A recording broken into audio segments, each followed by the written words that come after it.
Hola, muy buenos días.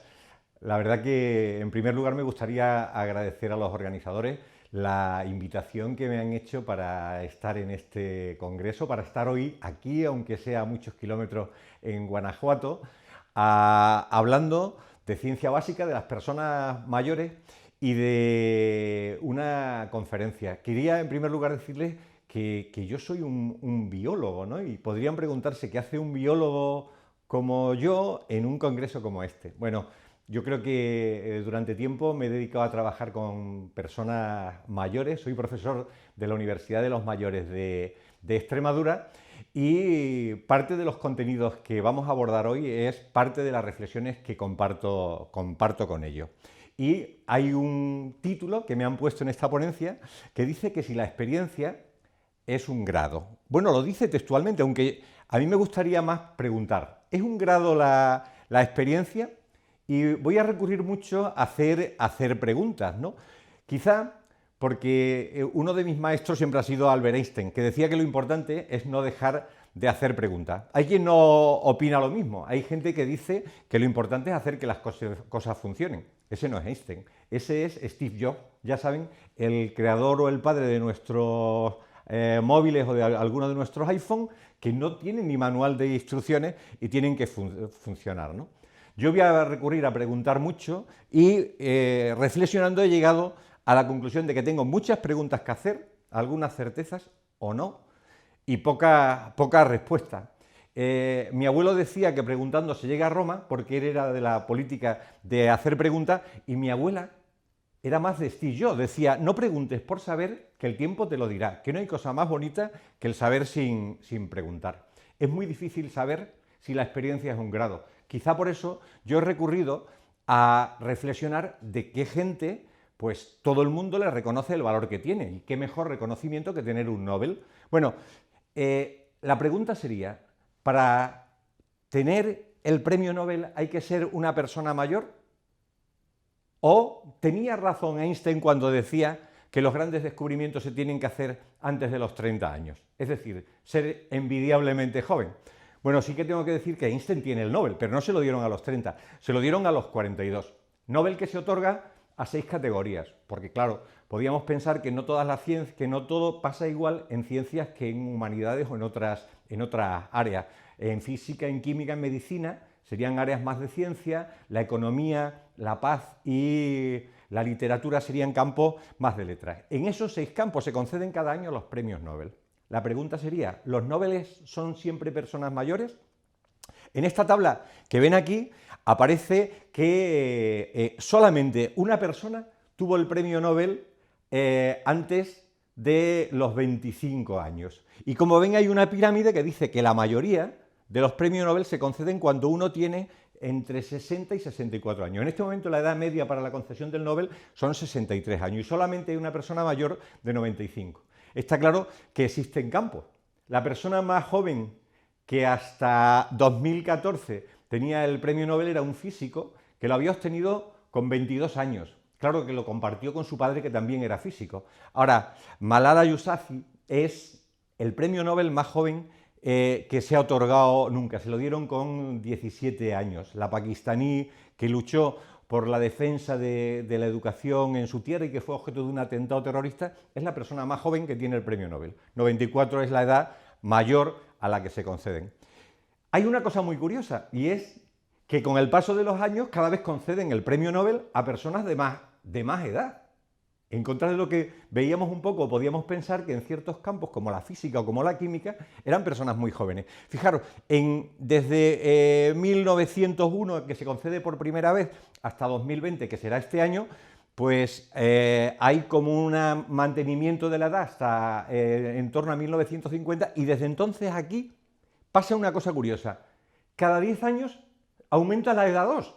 Esto esperemos que se estabilice en algún momento, porque si no, a partir de 2050 los premios Nobel van a tener 84 años, la media. Entonces ven que hay una subida cada 10 años, 2 años mayores. Y no en todos los campos lo de la edad es un determinante. Los físicos suelen ser los premios Nobel más jóvenes. y los premios Nobel de Economía y los premios Nobel de Literatura suelen ser los premios más mayores, pero la media ya decimos que sigue estando por encima de los 60 años. Y en una reflexión sobre los premios Nobel también había que hacer una reflexión de la mujer y los Nobel. Las mujeres no han quedado muy bien en cuanto a premios Nobel. Quizá también haya que decir que los comités que otorgan los premios Nobel están mayoritariamente también formados por hombres. De los casi 1000 premios Nobel que hay, solamente 54 con los de este año se han dedicado a una mujer. Hay un momento de esperanza, porque este año se han concedido 4 premios Nobel a mujeres y se concederán por segunda vez un premio Nobel a una mujer en el área de economía, cosa que era rarísima. Hasta ahora solamente había una mujer que lo tenía. Igual que es rarísima una persona como la que ven en la imagen, como Marie Curie, que tiene dos premios Nobel. Uno que compartió con su marido en física y otro que obtuvo 12 años después ella sola en química. Tengo que decir otra curiosidad, y es que su hija también fue premio Nobel de química, lo cual hace que madre y hija sean las únicas que han concedido el premio Nobel. Sí es verdad que hay padres e hijos que lo han tenido. Por hacer una reflexión cercana, ¿qué pasa con los premios Nobel españoles? Bueno, en España tienen el premio Nobel de la Ciencia a Ramón y Cajal, que los tuvo a los 46 años, una edad relativamente joven, y Severo Ochoa, que los tuvo a los 54.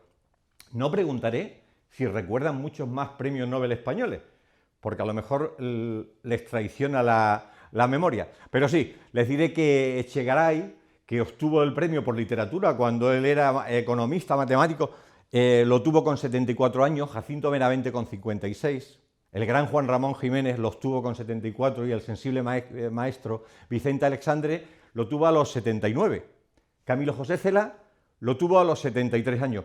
Y bueno, añado a Vargas Llosa porque tiene la doble nacionalidad y fue el último español en lograr la máxima distinción que otorgan en el ámbito científico de la economía y de la literatura, el premio Nobel. Y como estamos en Guanajuato, ¿cómo no? ¿Qué reflexión hacer en torno a los premios Nobel mexicanos? ¿Cuántos premios Nobel ha tenido México? Pues de los 8 que teníamos en España, los mexicanos que han obtenido el Nobel son Alfonso García Robles, el gran Octavio Paz y el premio Nobel de Química José Mario Molina. El primero lo obtuvo en 1982, obtuvo un premio Nobel de la Paz por su lucha, por su pelea evitando la utilización de la energía atómica en conflictos bélicos. El maestro, el gran poeta Octavio Paz obtuvo el premio Nobel de Literatura y José Mario Molina, que murió este año, pues obtuvo un premio de Química y fue de los primeros en hablarnos de las consecuencias del cambio climático. Una gran aportación, 3 grandes hombres, 3 grandes personalidades del mundo de la ciencia. Si nos abandonamos de los premios Nobel y pensamos en gente de otras artes, pensemos, por ejemplo, en las artes plásticas, en la pintura. ¿Qué pasa con el maestro Miguel Ángel Buonarroti? No hablaré de Rafael, que se murió, como saben, muy joven y por tanto no sabemos cómo hubiera sido en la madurez. Bueno, pues Buonarroti acabó de pintar la Capilla Sixtina bien pasado los 60 años. El Papa estaba ya desesperado con él, le decía, cuando Miguel Ángel estaba pintando aquel techo de la capilla, le decía, Miguel Ángel, ¿cuándo terminarás? Y él siempre respondía lo mismo, cuando termine, y seguía dando pinceladas en esa obra. Hoy nadie se plantea cuánto tiempo dedicó ni a qué edad lo hizo, pero es importante saber que lo hizo ya bastante mayor. O el gran Charles Darwin, el del origen de las especies. Lo publicó a los 60 años y cercano ya a la muerte. Es verdad que Charles Darwin tenía su teoría de las especies desde hacía mucho tiempo. Yo no podría traicionar el rigor científico y decir que lo publica ya a los 60 años, porque él prácticamente desde que viene del Beagle en su viaje por el Atlántico, él ya se había dado cuenta de que las especies habían evolucionado y que había una teoría. Pero vender su mensaje de evolución a una sociedad como la inglesa en aquel momento le podía ocasionar serios problemas y prácticamente hasta el final de su vida no hace público sus descubrimientos. De los músicos seguramente pensarán todos en Mozart, ¿no? Un niño y ya prodigio y tal. Sin embargo, muchos de los grandes músicos y creadores, como Giuseppe Verdi, escribe Otelo a los casi 70 años. Y he querido hacer una reflexión y un homenaje a Sir Alexander Fleming, el descubridor de la penicilina. Quizá eso de ver una placa microbiológica ahora, una placa de Petri en la mano de un científico, nos recuerda lo que estamos viviendo. Y para él fue un verdadero descubrimiento encontrar la solución, eso que buscamos ahora, esa vacuna, pues él encontró la solución a los problemas que producían muchos de los microorganismos de la época. Él descubre la penicilina, ese pincel que dio nombre y que ha permitido salvar tantísimas vidas. ¿Y por qué he querido traer a Sir Alexander Fleming? Pues porque, mirad, hay una vinculación muy grande entre Alexander Fleming y Guadalupe. Guadalupe quizás sea el nombre que más nos pueda unir a México y a Extremadura y a España. Guadalupe es el convento en el cual se instala una comunidad que creó la primera escuela de medicina en la que se hace una autopsia autorizada por el Papa en España. En esa escuela de medicina y en Guadalupe, en la ciudad de Guadalupe, llegó a haber hasta 6 hospitales, hospitales de bubas, de tuberculosos, de mujeres, de infantes. En algunos venían enfermos que no se sabía qué enfermedad tenían. Eran enfermedades raras. La gente se ponía mala, los microbios no se habían descubierto, no había microscopios y los frailes consiguieron algo increíble. Habían elaborado un compuesto que milagrosamente sanaba. Se decía que gracias a la Virgen y a los compuestos que les daban los frailes, la gente curaban. En ese lavadero, en ese lavatorio que hay en una de las esquinas del claustro mudéjar, ponían debajo una serie de panes. Y esos panes, al goteo del agua, se enmohecían. Curiosamente, a los enfermos de bubas, de enfermedades microbianas, les daban sopa de panes verdes y mejoraban. Fíjense, hace más de 300 años, seguramente los frailes de Guadalupe descubrieron la penicilina, porque al fin y al cabo el moho no es otra cosa que ese penicillium que descubrió el gran Fleming. Y, cómo no, desarrollaron también un conocimiento muy fuerte de lo que fue la farmacopea. Tenían la botica más importante que se daba en España. Se guardaba en esos tarros blancos que se llaman albarelos, de ahí el nombre de albarelos, y el conjunto de todos los albarelos forman lo que se llama un álbum. Cuando hablamos de un álbum no hablamos de una colección de cromo o de una colección de fotografías, hablamos de un conjunto de albarelos como esos que están viendo ahí. En el campo de la economía, Ray Kroc se juntó con unos hermanos que eran los hermanos McDonald y les hace una propuesta. Oye, ¿por qué no hacemos una especie de tienda rápida donde se pueda venir, comer rápido? Bueno, tenía 53 años cuando forma la red de los McDonald's. Me parece que hay 33.000 McDonald's repartidos prácticamente por todo el mundo. Y quizá a los jóvenes sí que les sorprenda que uno de sus escritores más admirados, que es George Martin, escribiera Juego de Tronos cuando tenía 66 años. Sorprendente, ¿no? Que algo que adoran los jóvenes lo haga una persona en plena madurez intelectual. En esa imagen que están viendo ahí aparece en la ciudad de Cáceres cuando se hizo parte de la grabación de los capítulos de Juego de Tronos en Extremadura. También hemos de decir una cosa, los que ya somos mayores de vez en cuando pensamos que nuestros alumnos cada vez llegan a la universidad con un nivel más bajo.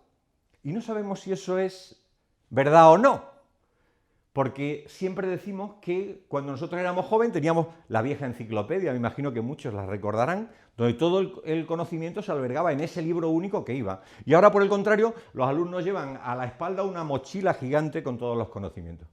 Si se analizan el contenido de todos los libros que un alumno utiliza en los años equivalentes al que nosotros utilizábamos durante la enciclopedia, se comprueba que el saber es mucho más ordenado, mucho más equilibrado y mucho más completo actualmente, aunque tengan que soportar el peso de esas tremendas medidas.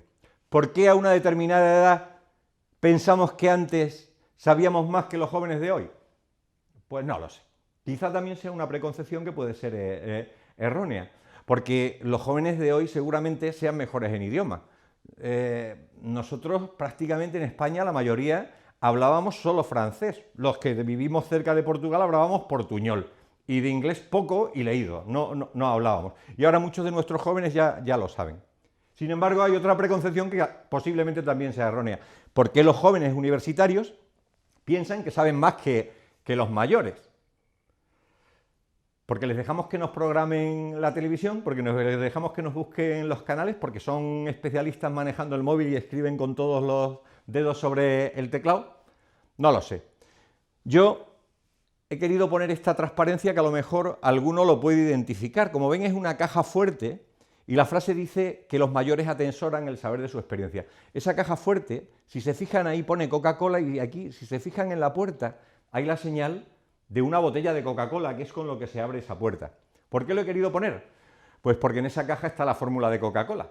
Claro que la fórmula de Coca-Cola hoy, yo sé que piensan que es secreta, pero no. Yo he traído a este congreso la fórmula de la Coca-Cola. Aquí lo tienen. Una orza de citrato de cafeína, una orza de extracto de vainilla, una orza de saborizante, un poco de coca, caramelo suficiente, 2 galones de agua, zumo. Es decir, la receta principal de la Coca-Cola ya es una receta pública y no es secreta. Sí, la fórmula actual de fabricación seguramente sigue siendo secreta, pero la tienen que ir transformando porque la primitiva Coca-Cola costaría mucho trabajo comercializarla hoy día. Si una parte del saber es acumulativo, yo creo que no debería haber ninguna duda de que las personas mayores acumulan un gran conocimiento y, por tanto, una parte de sabiduría. Sabiduría que no todos comparten. Seguramente, si hablamos de Carbonero, mucha gente pensará en esta señora, que es una periodista y además acompaña a un futbolista también muy conocido y querido. O pensarán que es un pájaro pequeño de llamativos colores que se extiende por la zona mediterránea. O pensarán en estos profesionales, en los que fabricaban el carbón a partir de la madera, que era la única forma de energía para calentar las casas que teníamos, para cocinar y para poder estar. Cada vez son menos las carboneras que van quedando en nuestra tierra, igual que cada vez es más raro encontrarnos con que los braseros de carbón o de picón sean la fuente de energía que utilicemos. Los segadores, ¿qué son los segadores? Pues una profesión muy dura que se ejercía desde el final de la primavera y que había que realizar creando cuadrillas que salían al campo y que posteriormente el fruto de lo que obtenían había que trillar, barcinar, almacenar y darle un uso. Fijaros, gavillas, barcinar, reatos, boatos, angarillas, mieses, trillas, cascabullos, son palabras que ya han desaparecido de nuestro lenguaje y eran las palabras que se utilizaban para describir eso que les decía, coger las mieses, llevarlas a la era, trillarlas, aprovecharlas y de ellas sacar el eso. Trillarlas con un trillo que ya se ha convertido casi en una pieza de adorno. Ahora que tenemos tiendas de campaña que se montan en 30 segundos, podríamos decir que las antiguas tiendas de campaña estaban climatizadas. Es mucho mejor dormir en verano en un chozo de horma como estos que hay en las sierras de Extremadura, en la zona de Hornacho, que en una tienda de nylon. Pero claro, no se tarda lo mismo en montarla. El arte de los que cuidaban los animales. Fíjense qué maravilla de cómo les esculpían y cómo, bueno, fíjense que ahora ya nos lo encontramos un poco cambiado, hemos copiado las artes antiguas y tal, igual que el conocimiento que tenían de esa cocina. Hemos hecho, cuando la pandemia, la costumbre de volver a hacer panes o de volver a hacer dulce. Menos mal, porque una parte se estaba perdiendo este saber que consistía en aprovechar el horno para primero cocer el pan, luego hacer los dulces y demás. Sí, ya sé que se preguntan que qué está haciendo este señor. Pues está averiguando la edad que tiene un caballo, pero no sé cuántos de vosotros sería capaz de decirme la edad que tiene. No sé cuántos, mirando la dentadura de un burro o de una mula, puede decirlo. Y es una parte de un saber. Según el número de dientes sabemos si son más pequeños y una vez que son mayores, según el ángulo de inclinación que tiene en el borde, sabemos la edad que tiene. Igual que me imagino que no muchos sabrán la edad que tiene un toro, ese toro que están viendo ahí. Bueno, no es difícil teniendo la idea. Cada año que el toro va creciendo va apareciendo un anillo que nos da su edad. Hay que sumar 2 años al primero de los anillos para saber la edad que tiene el toro. Otra cosa es que además se afile. se sabían aprovechar los recursos de la tierra. En zonas de India todavía se siguen haciendo boñigas utilizando la paja y los restos del estiércol o del animal.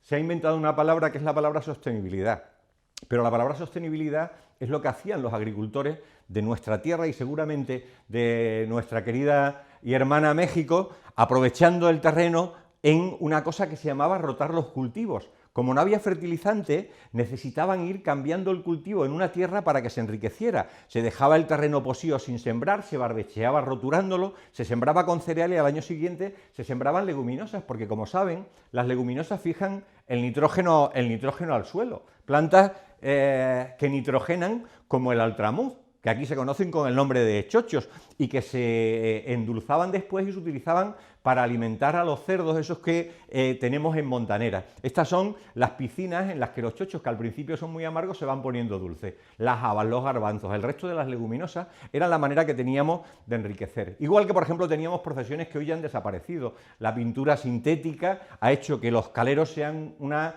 profesión en extinción. Ya muy poca gente utiliza la cal viva o la cal para encalar o para construir. Los esparteros que utilizaban la palma, la pita, el esparto, o incluso la gente que hace una explotación como tan cercana a nosotros como es la obtención del aceite de oliva, se ha cambiado. Antes se vareaban, ahora ya prácticamente se ha producido en un proceso mecánico y demás. Y una profesión que sí que está completamente extinguida es la de la gente que trabaja el barro. Eso que ven ahí es un barrero, es de donde se obtenía la arcilla que los tinajeros utilizaban para hacer esas tinajas. ¿No se han puesto a pensar ninguna vez cómo es posible hacer una tinaja que tiene 5 metros de alta? Con lo difícil que es cocer un pequeño plato, ¿cómo se hace? Bueno, había que amasar la tierra incluso con mulas. Y para cocerlo se necesitaba un horno. ¿Pero de qué tamaño era ese horno? Gigante. Miren, todavía quedan en Extremadura algunos de los hornos en la zona de Castuera. Ese horno tiene casi 10 metros de profundidad. ¿Se dan cuenta la cantidad de leña que habría que utilizar para cocer una de esas tinajas? Podemos valorar a partir de ahora que una tinaja de esas es una obra de arte y una joya que hay que conservar, igual que pasa con el mundo de la noria, con el mundo de los molinos, incluso los pozos de nieve. Antes de aparecer las neveras o frigoríficos actualmente, se necesitaba nieve y esa nieve se obtenía a base de recogerla y almacenarla cuando nevaba. Los pocos días que nevaba en zonas como la nuestra, se almacenaba la nieve y en las zonas de la alta montaña luego se llevaba. Zonas de nuestras ciudades se llaman a veces el nevero porque era el lugar donde se traía, igual que los zarzos para secar la castaña. Hay muchas profesiones que se han perdido o que corren el riesgo de perderse. Hay mucho conocimiento que tenían los mayores. Estos son agallas de árboles. Agallas que a veces tienen formas curiosas como esto, que son las cuernas, la cuerna de una cabra. Se llama cornicabra y se utilizaba como curtidores. No había productos químicos para curtir las pieles y utilizaban el terebinto o para aromatizar las bebidas. La ginebra se obtiene macerando en alcohol las bayas del enebro o ginebro que llaman en algunas zonas de Extremadura. Los jabones, esos que ahora necesitamos para lavarnos nuestras manos, antes de hacer la saponificación se utilizaba la saponaria o hierba jabonera, que es esa que ven ahí, igual que muchas plantas aromáticas como el romero, como el cantueso, plantas a las que le debemos la vida, como la dedalera o digitalina o la chicoria que tomamos, o plantas que nos ayudaban con los dolores, aunque algunas se transformaran, los opiáceos se derivan de la amapola o de la dormidera. Incluso de algunas plantas que utilizamos a veces de manera despectiva, como los cardos, obtenemos una delicia, como son las tortas del casar, porque eran fermentos para obtener determinados de esos quesos.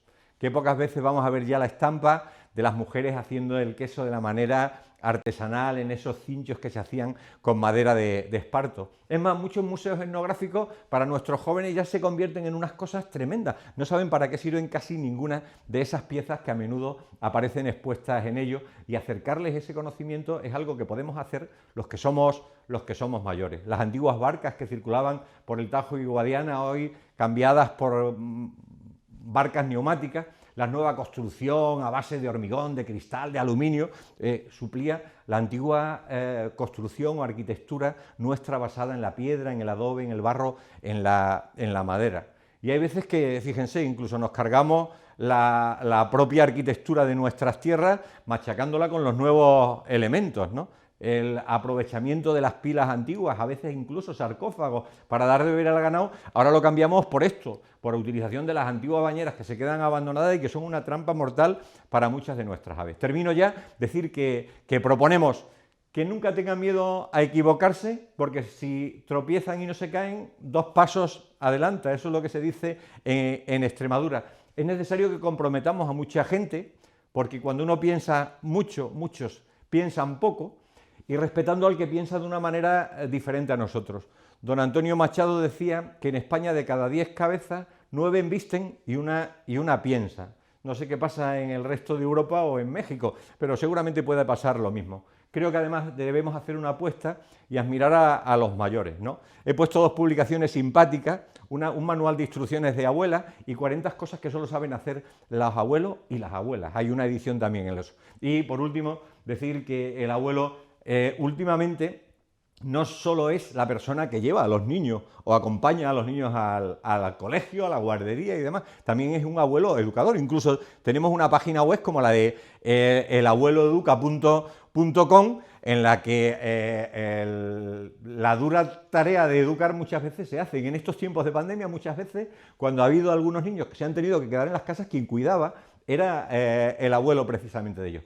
Creo que para terminar y a modo de conclusión, debemos recordar que la experiencia es un grado y que no nos lo deberíamos saltar a la torera, porque los mayores atesoran y saben verdaderamente mucho. He puesto una última imagen que quiero compartir con una anécdota que me contó una persona mayor, una alumna mía de la Universidad de los Mayores de Extremadura.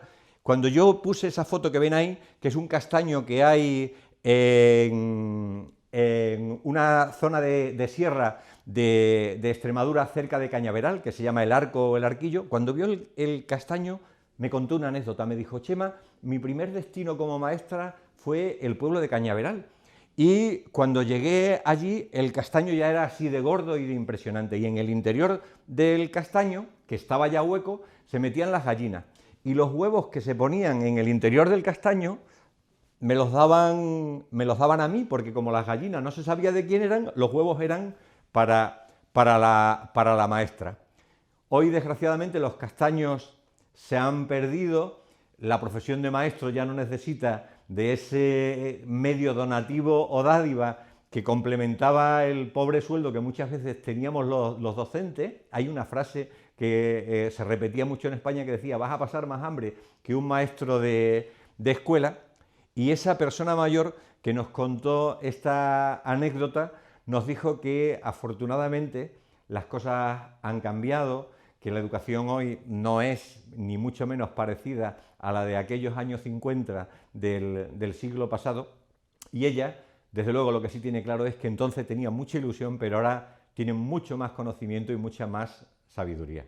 Muchas gracias.